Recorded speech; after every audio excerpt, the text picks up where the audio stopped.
Hi hello అందరికీ నమస్కారం. RR field టాక్స్కు స్వాగతం సుస్వాగతం. అయితే ఈ వీడియోలో మనం తెలుసుకోబోతున్నాం మిర్చి పంటను ఎలా సాగు చేయాలి, ఎక్కడి నుంచి ఎక్కడికి వెళ్ళాలి. ముందుగా మనం మిర్చి పంటను సాగు చేయాలంటే మనం తెలుసుకోవాల్సిన కొన్ని అత్యవసర విషయాలు కొన్ని ఉంటాయి. అయితే ఈ మిర్చి పంటను మనం ఎక్కడైతే సాగు చేయాలనుకుంటున్నామో అది ఏ రకమైన భూమిలో సాగు చేయాలనుకుంటాం, ఈ మిర్చి పంట వేయాలనుకుంటే ముందుగా ఏ పంట వేసాం. అయితే ఈ మిర్చి సాగు చేయాలంటే దాని ముందుగా భూమిలో బలం కోసం ఏ రకమైన పంటలు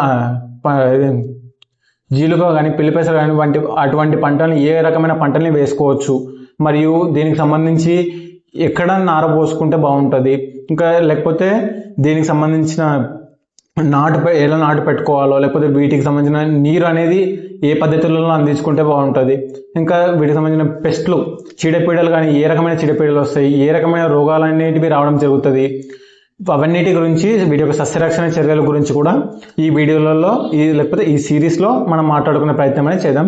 అందుకంటే ముందుగా మీరు నా వీడియోని చూస్తున్నారని లైక్ చేయట్లేదు, షేర్ చేయట్లేదు. ప్లీజ్ అందరికీ నా చిన్న విన్నపం ఏంటంటే మా వీడియోలని లైక్ చేసి సబ్స్క్రైబ్ చేసుకోండి. అయితే మనం వీడియోలోకి వెళ్తే ముఖ్యంగా ఈ మిర్చి సాగు చేయాలంటే మనకు దానికి అనువైన భూమి కావాలి. ఆ భూమి అనేది ఎట్లా ఉండాలంటే దాని యొక్క pH రేంజ్ అనేది 5.5 to 7 వరకు మాత్రమే ఉండాలి. మీకు ఈ pH రేంజ్ ఏంటి అని తెలుసుకోవాలని ఉంటే మీ దగ్గరలో ఉన్న ఏఈఓ అగ్రికల్చర్ ఎక్స్టెన్షన్ ఆఫీసర్, వీరు వ్యవసాయ అభివృద్ధి శాఖలో పనిచేస్తుంటారు. వారి దగ్గరకు మీరు వెళ్ళి వాళ్ళని కలవడం వల్ల వారు మీ పొలం దగ్గరకు వచ్చేసి మీ పొలంలో ఉన్న మట్టిని శాంపుల్ తీసుకోవడం అనేది జరుగుతుంది. ఈ మట్టి శాంపుల్ తీసుకెళ్ళి వాళ్ళు ల్యాబ్లో టెస్ట్ చేస్తారు. ఆ టెస్ట్ చేసినప్పుడు ఏం తెలుస్తుంది అంటే మన పొలంలో ఏ రకమైన పోషకాలు ఎంత స్థాయిలో ఉన్నాయి, ఈ భూమి అంటే 5.5 కంటే తక్కువ భూమి pH లెవెల్ అనేది 5.5 కంటే తక్కువ ఉందంటే అది ఆ భూమిలో ఆమ్లత్వం అనేది ఎక్కువ ఉందని తెలుస్తుంది. అది 7 కంటే ఎక్కువ ఉందంటే 11% అనేది ఎక్కువ ఉందనేది తెలిసిపోద్ది. మనకు మిర్చి పండాలి అంటే 5.5 to 7.5 pH రేంజ్ మాత్రమే ఉండాలి. అక్కడ దాకా తెలిసిపోద్ది. ఏఓకి ఇచ్చేస్తాము, మన భూమి కండిషన్ ఏంటనేది తెలుసుకుంటాం. అయితే మరీ ముఖ్యంగా మిర్చి వెయ్యాలి అనుకుంటే దానికన్నా ముందు మనం ఏం పంట అనేది సాగు చేసినాం, మనం ముందు మొక్కజొన్న సాగు చేసినా, జొన్న సాగు చేసినా, ఏవైతే వాటి యొక్క వేర్లు అనేటివి భూమి పై పొరలో చొచ్చుకొని పోతుంటాయో అటువంటి పంటలను సాగు చేయడం వల్ల ఈ భూమి ఉపరితలం మీద ఉన్న ఖనిజాలని, మినరల్స్ని, పోషకాలని అన్నిటినీ కూడా అవి లాగేయడం జరుగుతాయి. అలా లాగేయడం వల్ల ఈ మిర్చి పంట దిగుబడులు అనేటివి తగ్గిపోవడానికి కారకాలుగా మారుతాయి. అలాగే ఈ మిర్చి పంటకు సంబంధించి ముందుగా మనం మిర్చి వేయాలనుకుంటే ఏ రకమైన మట్టి అనేది మనకు కావాలి. ఇప్పుడు జనరల్గా చూసుకున్నట్లయితే సీడ్ రకాలు ఏవైతే కర్నూలు డీడీలు, దేవనూరు డీలక్స్ కానీ 108 కానీ 341 కానీ ఇటువంటి రకాలన్నీ కూడా ఎక్కువగా ఇసుక నేలలు లేదా ఎర్ర నేలలు, మహా అయితే మసక నేలల్లో పండించడం జరుగుతుంది. ఎందుకు ఈ నేలలో పండిస్తారంటే రేగడి పొలంలో పండించడం వల్ల అవి ఎక్కువ వరకు నీటిని ఒడిసి పట్టుకునే శక్తి వాటికి ఎక్కువ ఉంటుంది. అలా ఒడిసి పట్టుకోవడం వల్ల ఈ సీడెడ్ వెరైటీలకు తొందరగా గ్రో అయ్యే వెరైటీలు కాబట్టి ఇవి అక్కడ సాగు చేయడం వల్ల మనం మెయిన్గా అక్కడ డ్రిప్ అనేది వాడలేము. ఎంతసేపున ఆరుతడి పద్ధతిలో మాత్రమే వాడుకోవడం అనేది జరుగుతుంది. కాబట్టి ఈ ఎర్ర నేలలో సాగు చేసుకోవడం వల్ల ఈ డ్రిప్లో సాగు చేయొచ్చు, ఆరుతడి పద్ధతిలో కూడా సాగు చేయొచ్చు.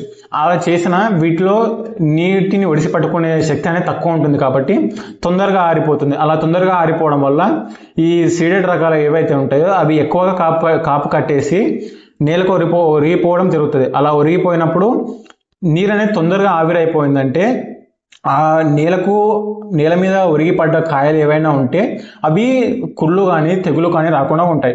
అదే మనం రేగడి పొలంలో చూసుకున్నట్లయితే ఈ నేలకు ఆనుకున్న కాయలు ఏవైతే ఉంటాయో అవి అక్కడ ఎక్కువ బురద అయిపోవడం వల్ల తొందరగా తెగులు రావడం కానీ లేదంటే కాయ యొక్క క్వాలిటీ అనేది తగ్గిపోవడం కానీ జరుగుతూ ఉంటుంది.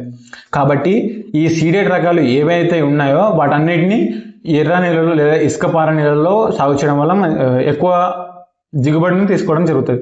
అలాగే మన లూజ్ రకాలు ఏవైతే సూపర్ 10 కానీ 334లు కానీ తేజ రకాలు కానీ వీటన్నిటిని ఈ రేగడి పొలాల్లో సాగు చేయడం వల్ల వీటికి నీటి యొక్క శాతం అనేది తక్కువగా అవసరం పడుతుంది. అంటే రేగడి పొలాల్లో ఎక్కువ రోజుల వరకు నీటిని ఒడిసి పట్టుకుంటాయి. దాదాపు 10 నుంచి 15 రోజుల వరకు కూడా ఒడిసి పట్టుకునే శక్తి అనేది పట్టుకుంటుంది.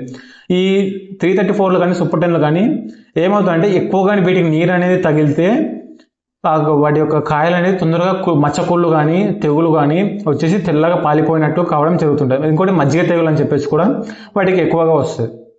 కాబట్టి ఈ సీడ్ రకాలకు వీలైనంత వరకు ఇసుక నేలలు లేదా ఎర్ర నేలలు లైక్ చేయండి, లేదా ఈ 334 కానీ సూపర్ 10 కానీ రేగడి పొలాల్లో వేసుకోవడానికి ప్రయత్నం చేయండి. దీని ద్వారా మీరు ఎక్కువ దిగుబడి అనేది తీసుకోవడానికి ఉంటుంది.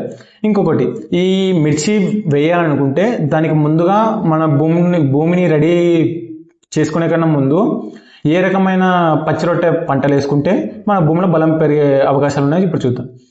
పిల్లి పెసర కానీ జీలుగా కానీ ఇవి మన దగ్గర ఎక్కువగా వాడే పచ్చిరొట్టె ఎరువులు. అంటే ఈ ఏదైతే మనం పేడ ఎరువు వాడుతుంటాం చూసారా, ఆ ఎరువు కన్నా ఇవి పచ్చిరొట్టె ఎరువులు తొందరగా కుళ్ళిపోయి భూమికి ముఖ్యమైన పోషకాలు ఏవైనా ఉంటే కూడా వాటిని పేడ ఎరువుతో పోలిస్తే ఇవి ఇంకా తొందరగా అందించే శక్తి అనేది వాటికి వస్తుంది.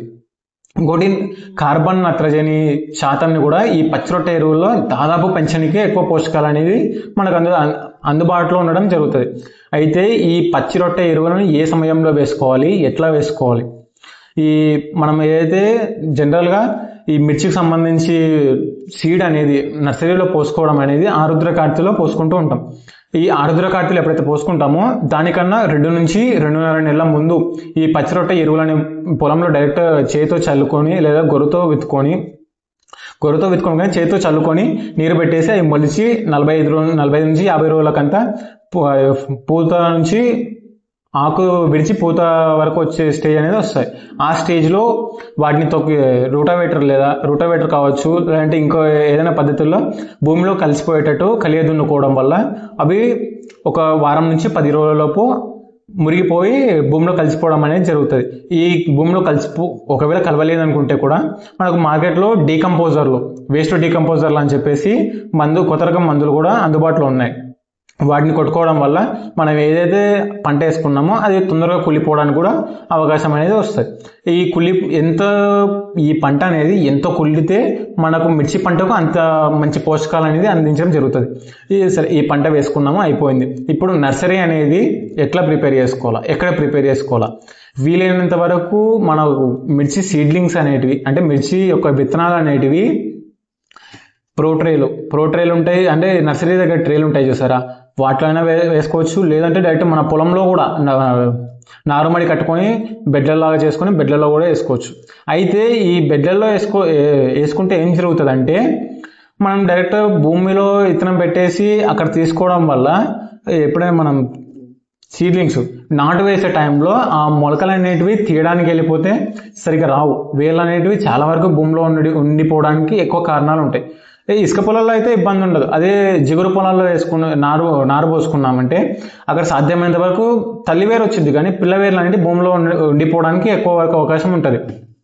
అదే మనం ట్రేలలో వేసుకున్నామంటే ఇందులో మనం కోకోపిత్తే వాడడం లేదు, ఏదైనా ఎరువు మట్టి అయినా వాడచ్చు, ఏ రకమైన మెత్తటి మట్టి ఉన్నా పర్లేదు వాడుకోవచ్చు. అయితే ఈ ట్రేలు కూడా ఎక్కడ పెట్టుకోవాలి? చాలామంది ఏం చేస్తారంటే నీడలో పెట్టేసి పెంచుతారు. ఆ నీడలో పెట్టేసి పెంచడం వల్ల మీకు ముందులో మొలక అనేది మంచిగా రావచ్చు, పొడుగా పెరగవచ్చు. కాకపోతే అది మీరు ఒకటేసారి నీడ నుంచి తీసుకెళ్ళి పొలంలో ఎండలో వేయాల్సి వస్తుంది.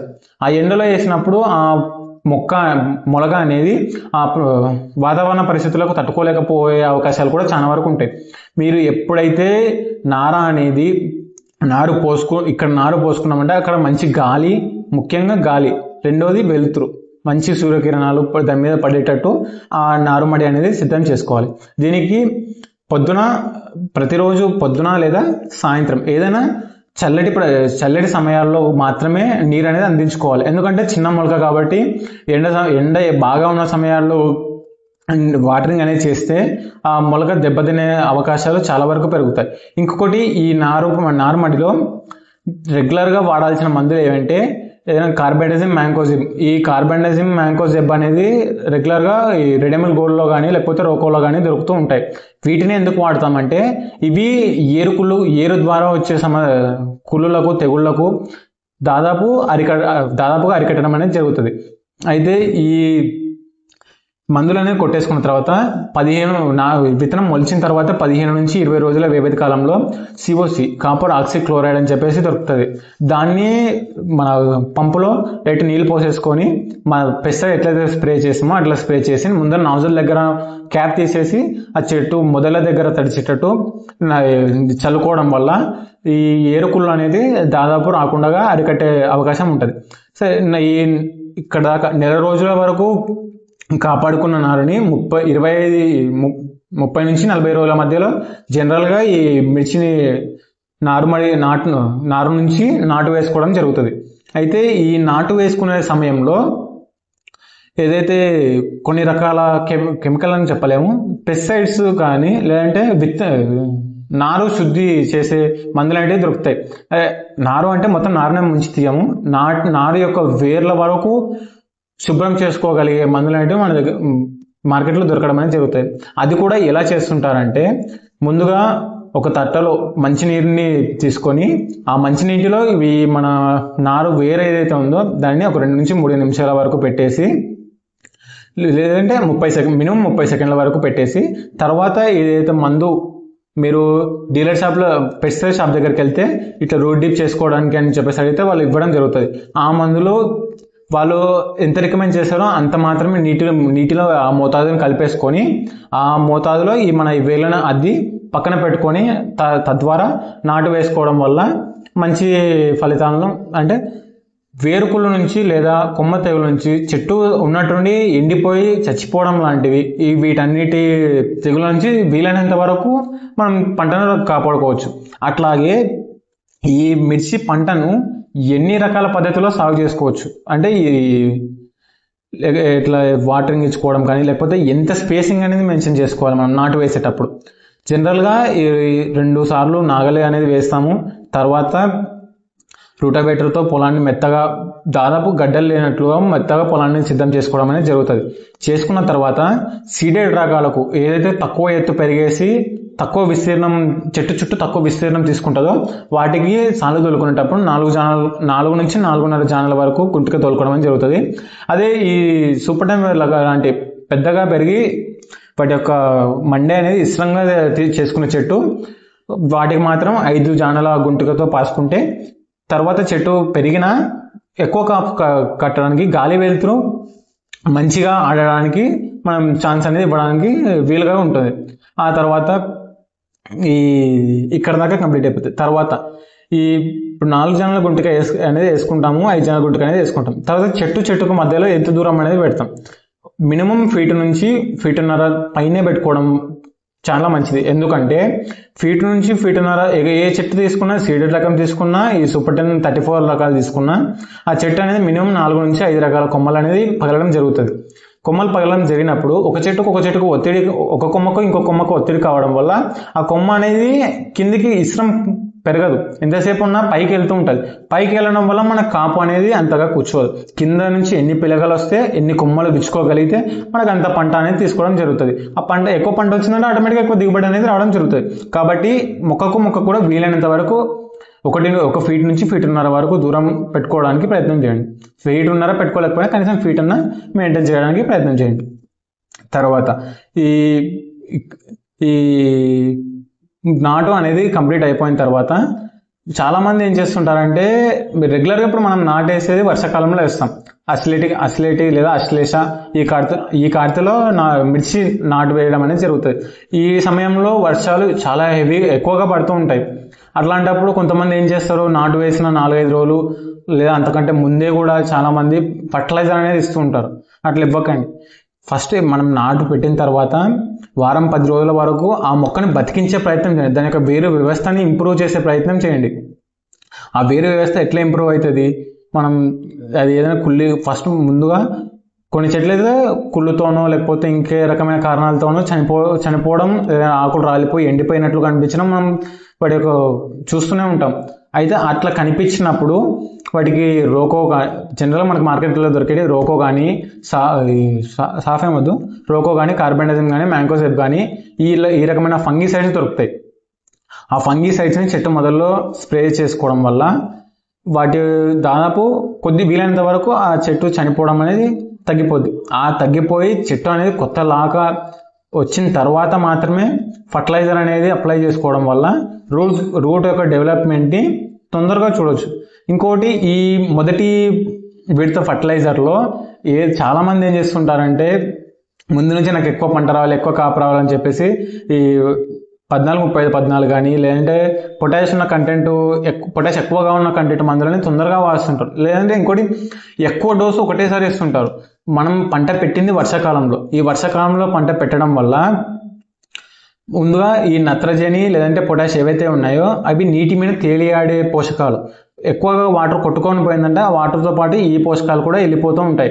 భాస్వరం ఒకటి ఎంత వర్షం పడ్డా, ఎంత నీరు పారినా అక్కడే నిలిచిపోద్ది. కాబట్టి ఇంకొకటి, మన ఈ రూట్ గ్రోత్ వేరే యొక్క డెవలప్మెంట్ కోసం ఫాస్ఫరస్ అనేది అత్యుత్తమ పోషకం. ఈ ఫాస్ఫరస్ కంటెంట్ మొక్కకు ఎంత వీలైనంత వరకు మొదటి 40 నుంచి 60-80 రోజుల వరకు ఇచ్చుకోవడం వల్ల రూట్ డెవలప్మెంట్ అనేది ఎక్కువ జరుగుతుంది. మనం భూమి ఉపరితలం మీద చూసే మొక్క కన్నా భూమి లోపల చూసే ఏరు గ్రోత్ ఎంత బలంగా ఉందో దాన్ని బట్టే మొక్క అనేది పెరగడం జరుగుతుంది. అయితే ఈ ఫాస్ఫరస్ ఇచ్చుకునేటప్పుడు ఇంకోటి, మన రూట్ డెవలప్మెంట్ ఓన్లీ ఫాస్ఫరస్, ఈ ఎన్పికే నత్రజని, ఫాస్ఫరస్, పొటాషియం ఉన్నటివి ఇచ్చుకుంటాం కరెక్టే. దాంతో పాటు ఇంకేమైనా వాడచ్చు.